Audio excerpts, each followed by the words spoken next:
Hi, this is Sean Hess with Hess Motorsports. Today we're going to show you our CanAm X3 radius rods for the 64-inch wide car. We've got a high arch lower made out of 7075 aluminum, as well as the middle and upper made out of 6061 aluminum, but feature adjustability so you can adjust the lean and tilt and angle of the wheel. We will be installing them on the back of this 2019 CanAm X3 Turbo. Blake's going to help me today, and we're going to show you how to install these, as well as our rear radius rod plate. We'll be installing it at the same time. You can see on this car, we have installed our weld inserts, radius rod weld inserts. So this does not have the bolts coming out of the back of the car, stabbing through the frame, sticking out of the back, the studs. This will actually bolt up, similar to what you may be familiar on with a Polaris Razor. Should make installation lots easier. So with Blake's help, we're going to start installing our left lower radius rod.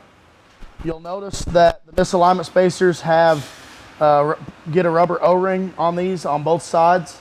That's to help seal out dirt and debris from the spheric ball or spheric bearing. So we're going to start by putting these on. We'll start by putting them on like so. You'll notice that for us to go ahead and install these, we have to line up our bearing carrier as well as the trailing arm in with the radius rod all at the same time. It's good to have an extra set of hands to do this. So like I said, Blake is going to help me today, and we're going to start by doing that. So once I have the misalignments on here, we'll feed it down through the trailing arm, get it lined up, and fish it up through. Then we got to start lining all this carrier up. And this can be a little tricky.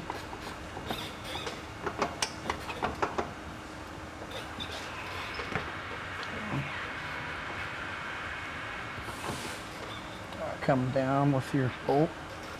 We're going to use a lineup bar to help us here.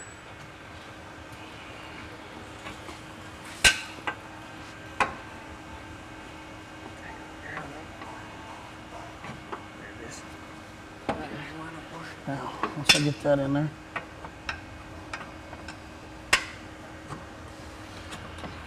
let me get this top pivoted in. It should help us. Okay, there we go. And using a lineup bar, we was able to get that bolt pushed all the way through. We're going to go ahead and just start our nut on the back side, just to keep that from popping back out. Get it started by hand. And this is all OEM hardware we're using here.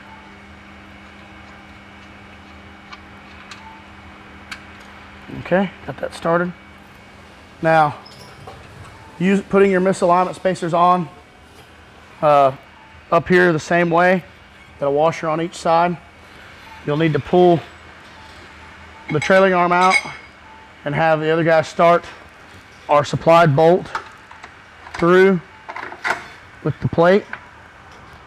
And you should be pretty close. Pretty close. You're almost there. There you go.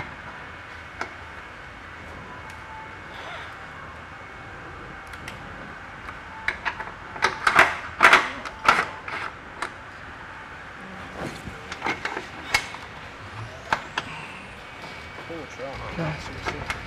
There we go. All right, now we got that started. Don't tighten anything until the end.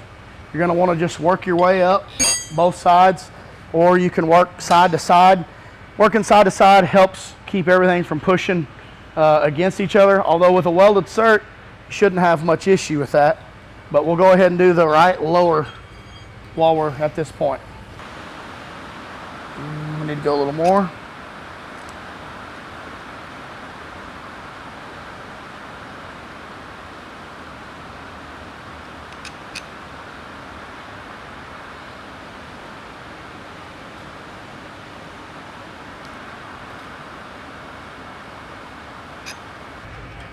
Okay, so I got my misalignment spacers. I'm going to put them on the back side of this radius rod, just as we did on the previous side.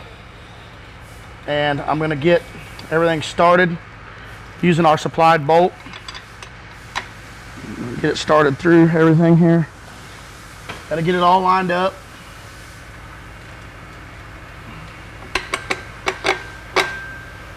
Okay. Now, I'm just threading this through with the gun. I'm not even started yet on my cert. I'm just threading through the rod. Once I get to my cert,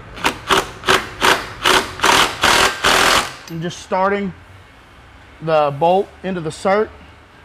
You want to make sure you're good and lined up there so you don't cross thread or anything. If you're not comfortable doing it with a gun, obviously use a hand ratchet to make sure you got the thread started. This is just a 1/4 inch gun, so it doesn't have near enough power to tighten this, just enough to get it started. Okay, now that we've got those started, we'll work our way up and install the middle on each side and then the uppers. Okay, one thing we want to point out with the adjustable rods is you're going to want to take your OEM rod and line it up to these to get your proper length.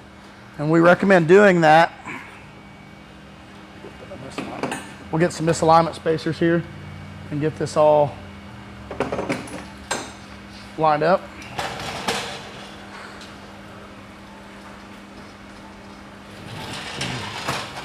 So with bolts, we'll put misalignment spacers in our rod on both sides.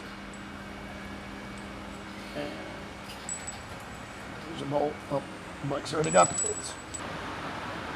Basically what you want to do is start your bolt through with your misalignment spacer, ensuring that it's straight up and down, and place your stock rod on it, and then do the same thing on the other end.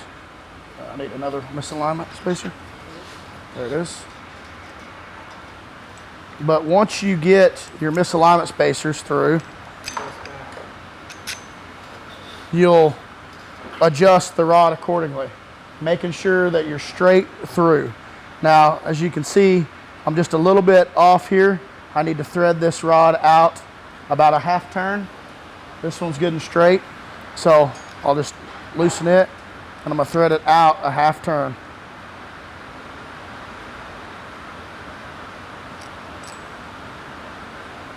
Gotta go a little bit more.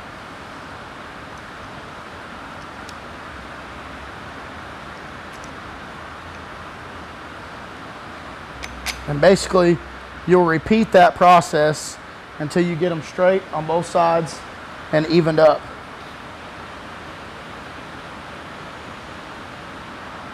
We need to go a little more.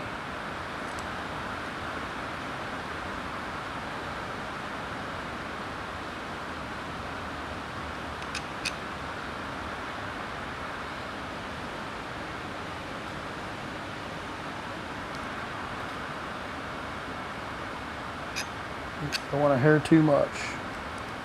Go a 1/2 turn back in.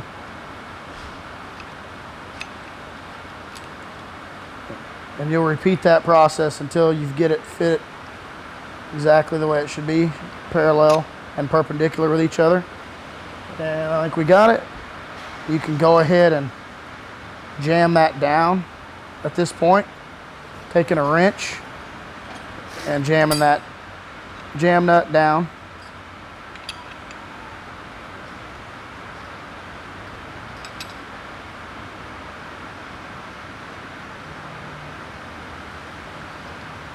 You want to ensure that your Heims joint is perpendicular to the radius rod, and we need to rotate just a little bit more that way.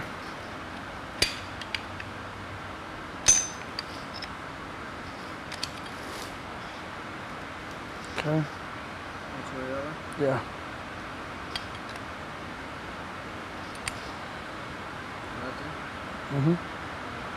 There you go. All right, now that we've got that done, you'll repeat that on your other 3 joints or radius rods as well, and you'll be ready for installation. Now, you'll note that when you're finished, you get the weight of the car on the ground. Some cars could be tweaked already. Maybe everything's not perfect. You can adjust that out to get the desired wheel lean and wheel position once you got the weight of the car done, once you've got them all installed. But this is a good starting point to start with. So now that we've got everything bolted up and the bolts started, we're gonna go and tighten everything up. Really doesn't matter where you start to tighten it up, just don't forget to tighten all of your fasteners. We'll start out here and work our way up and across and make sure we got everything tight. You want to tighten all these bolts to factory spec, torque them to factory spec, which you can refer to in your service manual from CanAm. These are all 12 millimeter bolts, so they'll take quite a bit of torque.